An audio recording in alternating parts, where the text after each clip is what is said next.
In this video, we will show you how you can access your meeting's shareable links and how a customer can book it. First, go to Meetings.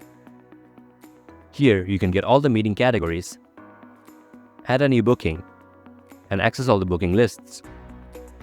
Here, you can copy the link to share it with attendees. Let's paste it to a new tab.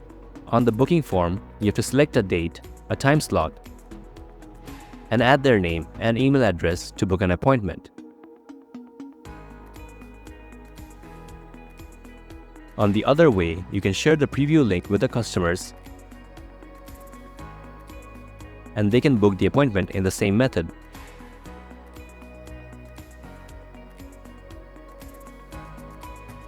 Similarly, you can share a meeting category's meeting link by clicking on Preview. Users can get access to book all the meetings under the category by selecting available host and their preferred time.